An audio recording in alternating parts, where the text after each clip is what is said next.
कार्यक्रम के प्रायोजक हैं कमला पसंद, स्वाद में हमेशा 2 कदम आगे।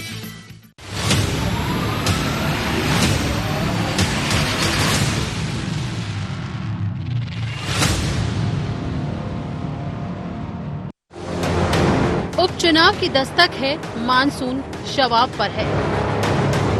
हर जगह पानी ही पानी, फसलों की बर्बादी, लोग हलाकान।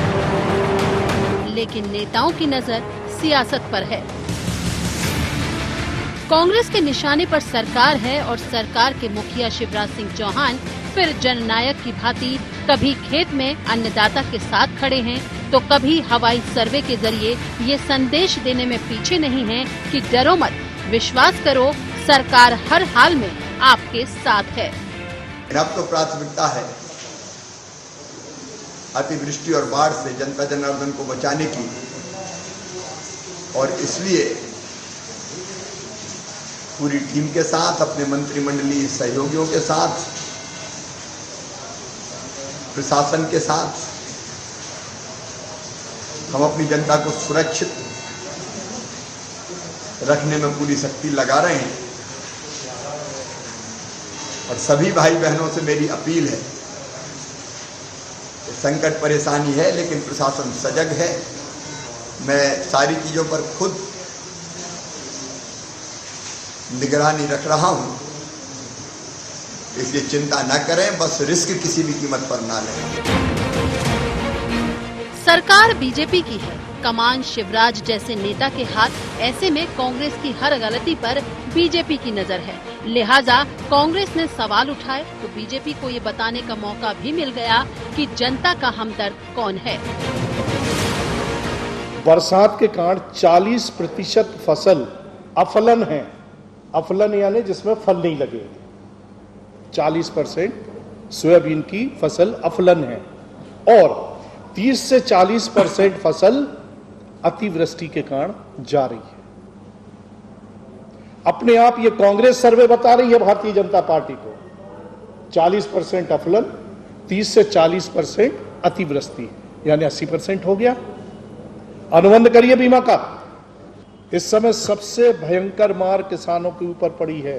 बाढ़ आ गई तो पानी में कूद करके पहुंच गए, फसलों को नुकसान हुआ तो मैदान में उतर गए, अभी सोयाबीन को नुकसान हुआ खेतों में जाके उतर गए। भारतीय जनता पार्टी का नेतृत्व हमेशा से इस बात को लेकर के आगे बढ़ा है और बढ़ता रहेगा।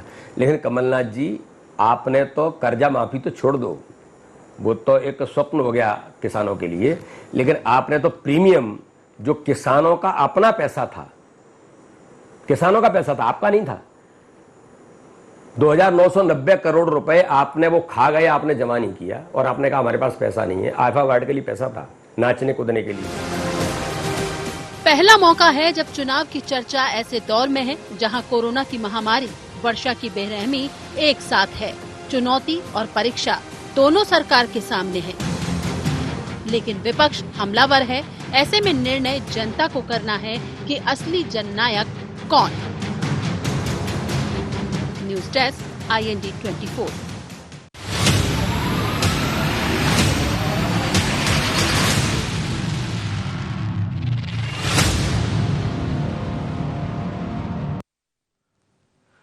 नमस्कार, IND एजेंडा जननायक कौन में आपका स्वागत है। मैं हूं आपके साथ नवीन पुरोहित। चर्चा को विस्तार देंगे, उसके पहले IND एजेंडा के मुख्य बिंदुओं की तरफ एक निगाह डाल दें।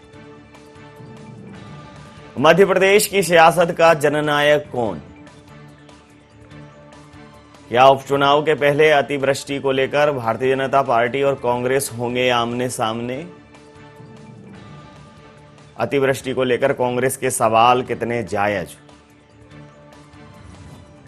क्या सीएम शिवराज की सक्रियता का बीजेपी को मिलेगा फायदा? ये वो बड़े सवाल हैं जो राजनीतिक गलियारों में, हमारे समाज के ताने बाने में, वर्तमान परिदृश्य में अपने उत्तर खोज रहे हैं। मध्य प्रदेश की अगर बात करें तो मध्य प्रदेश में सत्ता का फाइनल होना बाकी है, और जिस प्रकार से कमल को कुमलाह के कमलनाथ जी ने सत्ता संभाली थी, वो सत्ता सिर्फ 15 महीने चली और कमलनाथ सरकार अपदस्थ हो गई। इसका ठीकरा कांग्रेस ने भारतीय जनता पार्टी के ऊपर फोड़ा। उन्होंने कहा कि इन्होंने लोभ से, प्रपंच से, छल से, कपट से, षड्यंत्र से, अति महत्वाकांक्षाओं से, तमाम प्रकार के प्रलोभनों के द्वारा इस सरकार को गिराया है और लोकतंत्र की हत्या की है। दोनों लोगों की गवाही, दोनों लोगों की पेशी अब जनता की अदालत में। जनता किसे अपना महानायक मानती है?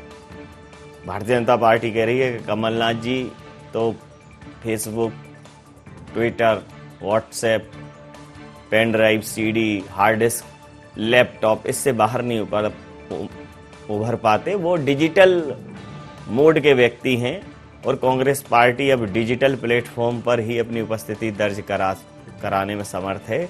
इसके अलावा कांग्रेस में और कोई दूसरा सामर्थ्य बचा नहीं है। वहीं भारतीय जनता पार्टी ये कह रही है कि हम गांव गरीब किसान की सरकार है। बारिश हुई है, अतिवृष्टि हुई है, लेकिन हमारे मुखिया ऐसे कोरोना काल में भी लगातार जनता के बीच में पहुंच रहे हैं। हमारे जो नेता हैं, मंत्री हैं, अधिकारी हैं, वो भी मैदानी अमले के साथ पूरे हालातों का जायजा ले रहे हैं और किसानों को, गरीबों को हर सुविधा मुहैया कराई जाएगी। निश्चित रूप से जननायक वही होगा जो आम जनता के दिलों को, उनकी आत्मा को, उनके दिमाग को छुएगा। तो इसी मुद्दे पर करेंगे चर्चा। हमारे साथ चर्चा में शामिल हैं सुमित ओरछा जी, मीडिया वार्ताकार हैं भारतीय जनता पार्टी के। अजय सिंह यादव जी प्रवक्ता हैं कांग्रेस के हमारे साथ।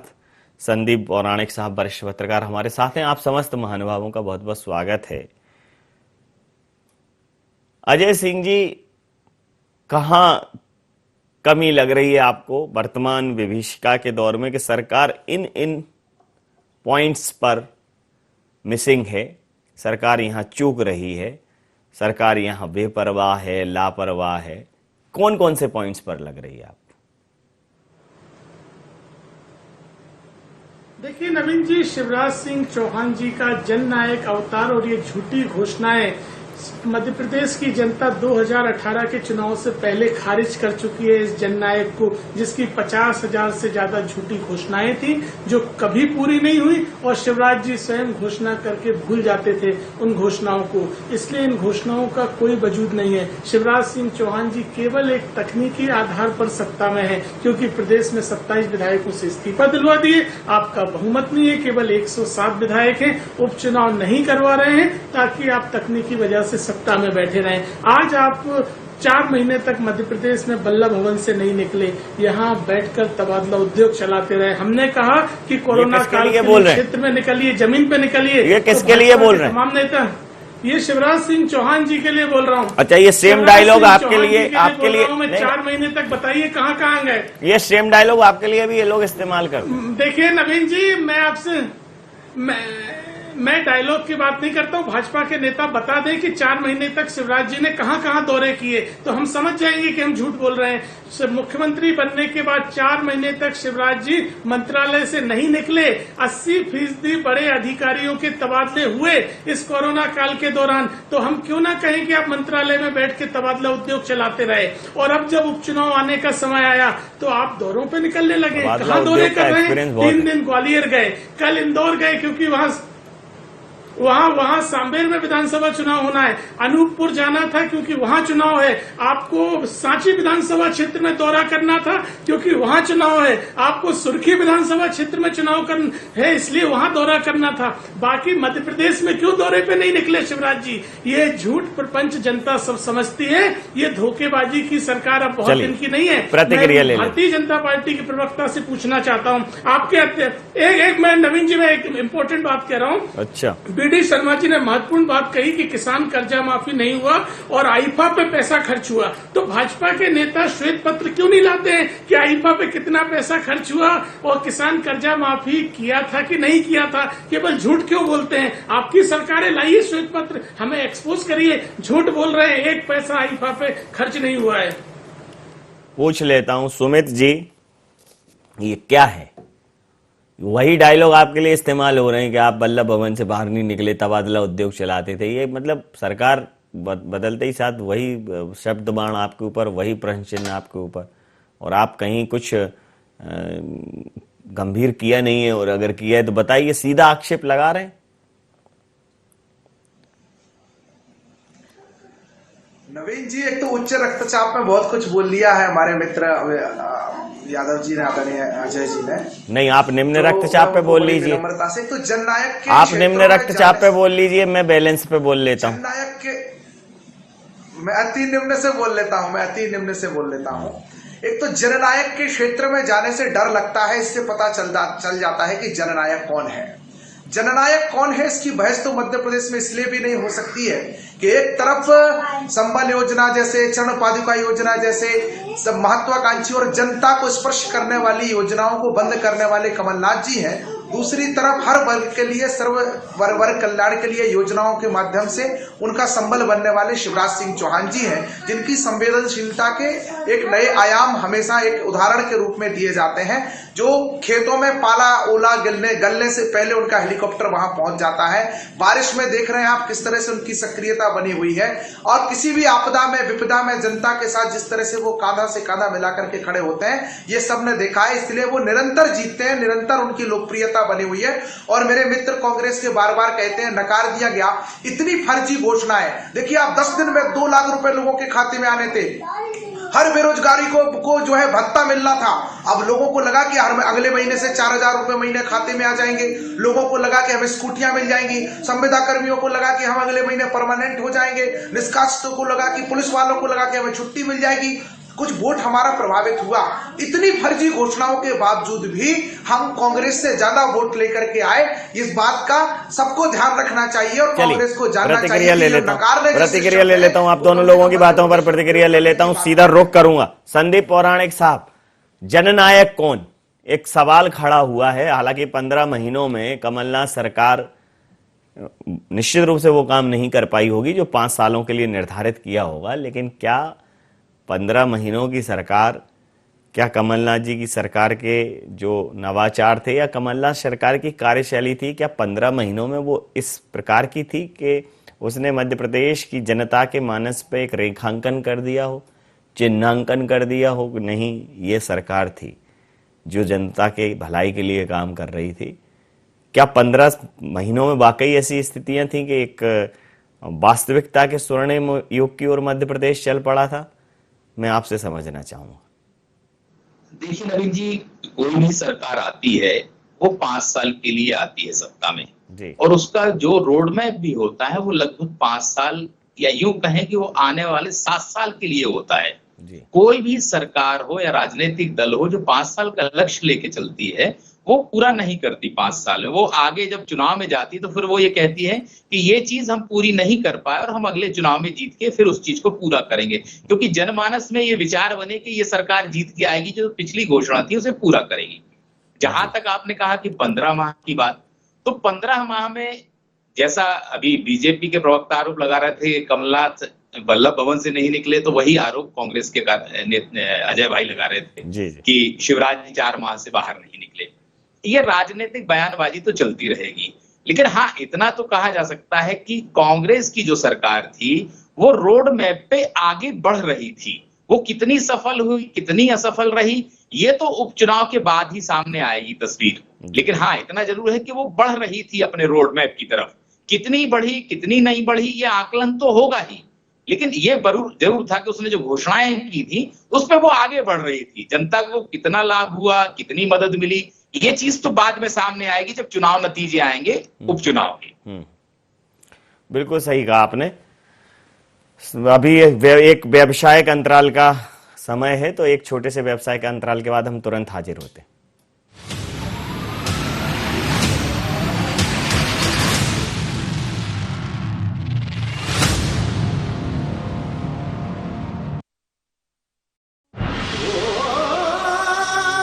कोई खास है, कोई बात है, कमला पसंद।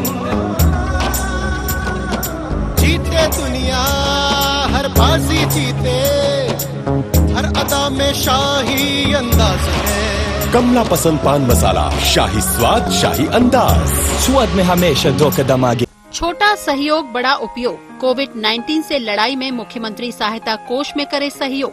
इस संकट के समय आपके योगदान से जरूरतमंद लोगों को मिलेगा जीवन दान। जन सहयोग से ही हम मिलकर कोरोना के खिलाफ जीतेंगे जंग। CM relief fund, SBI account number 10078152483, IFSC code SBIN 0001056।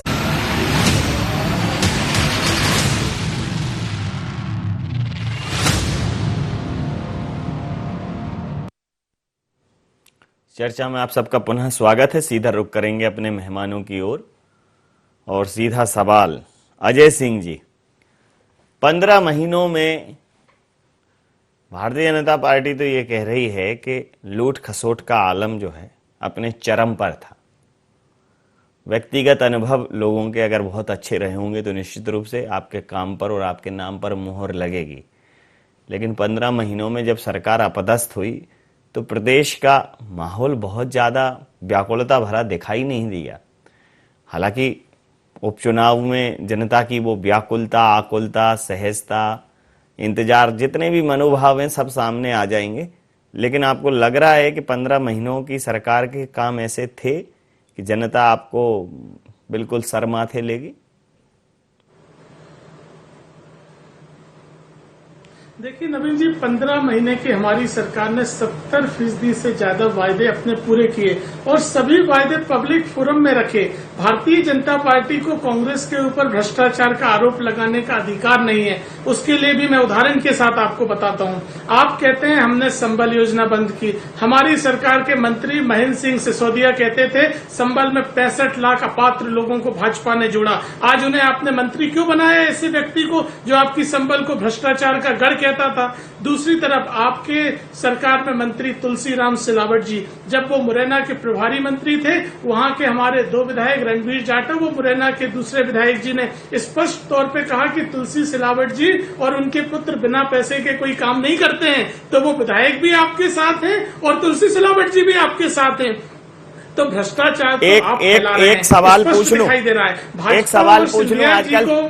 आजकल सवाल पूछना बहुत मुश्किल हो गया है, क्योंकि अभी एक फिल्म अभिनेता की आत्महत्या और हत्या के बीच में बहुत बड़ा पूरा लगभग मीडिया झूल रहा है। तो उसमें एक बड़े पत्रकार ने कहा था कि उतना बड़ा मामला नहीं है, कितना समय दिया जाए। फिर उसी बड़े मामले में एक बड़ा भयंकर इंटरव्यू हुआ। तो समझ ही नहीं पड़ रहा है कि कहां किसकी तरफ कौन बोल रहा है और सत्यता क्या है।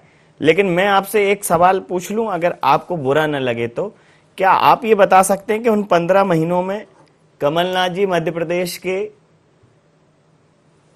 15 अलग अलग जिलों में गए हो? 10 कर लीजिए, टॉप 10 जिलों में गए हो, छिंदवाड़ा छोड़कर। बिल्कुल गए। आप कहें तो नाम गिनवा सकता हूं। जी बता दी।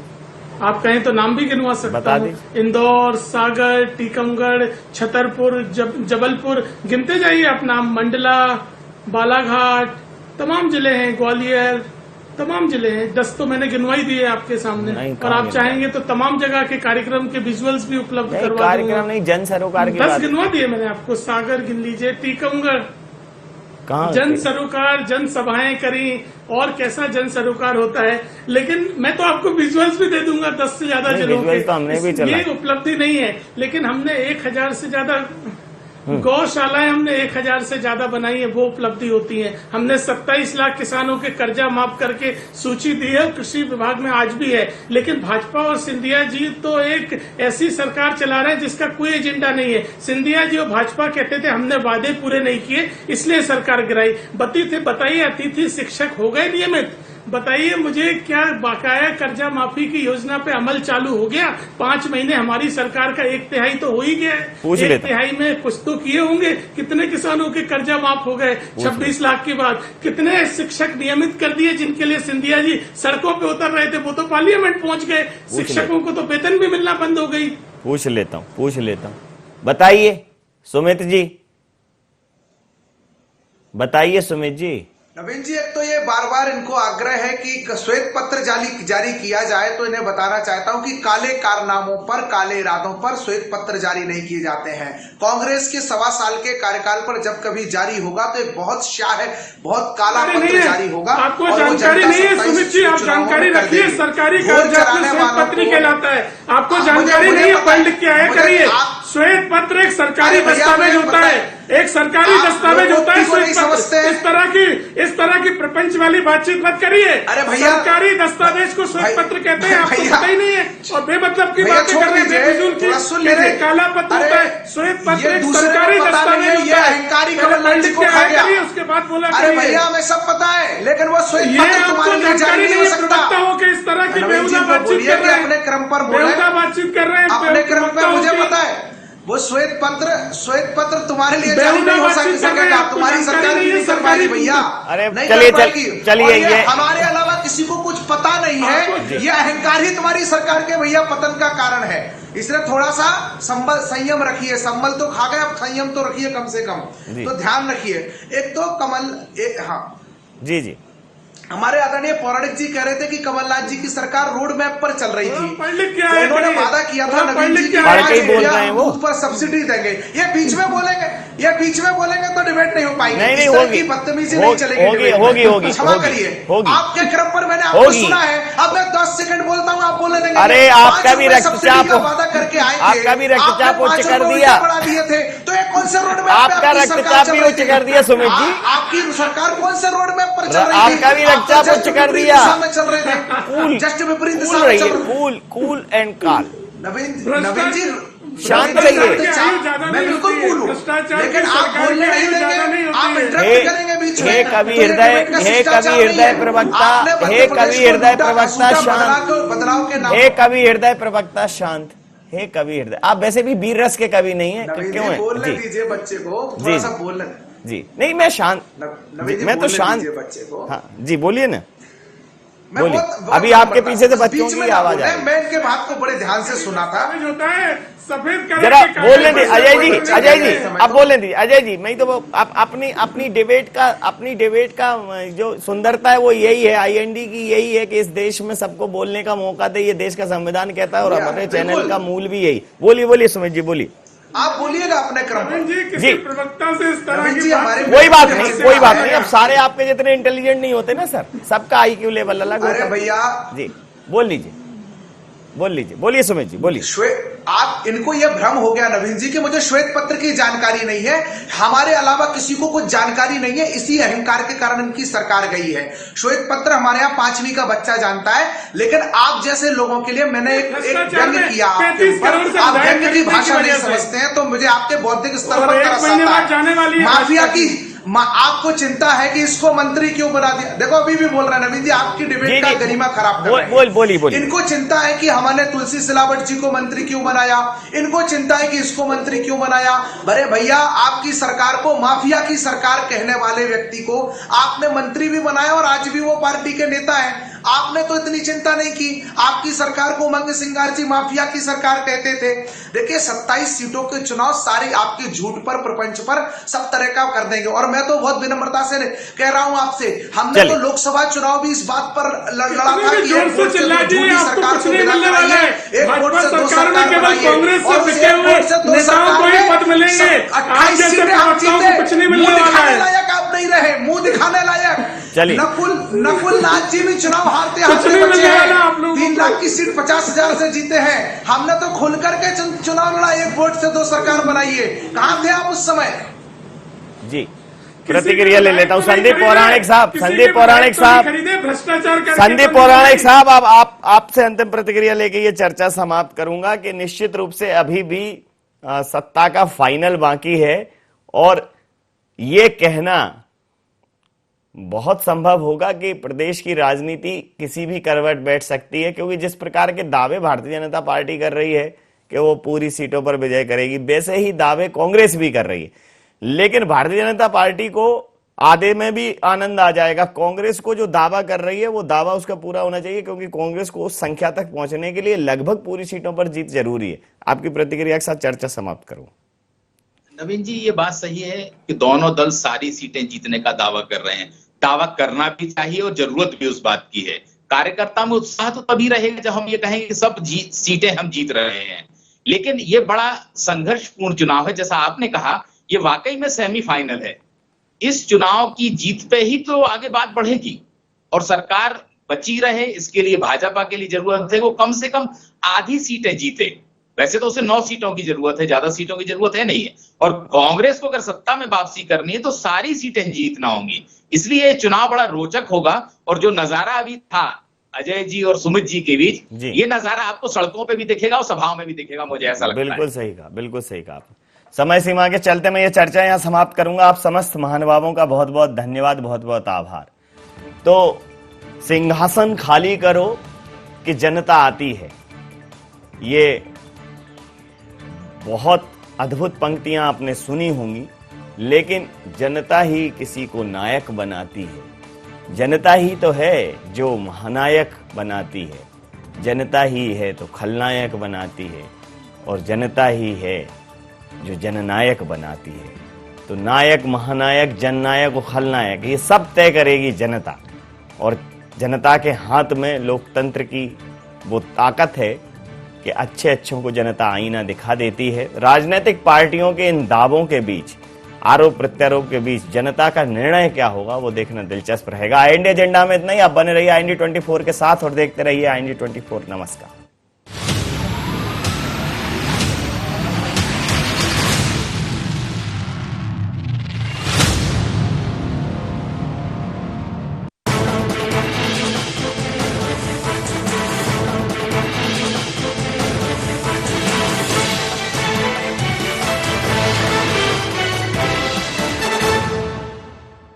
हम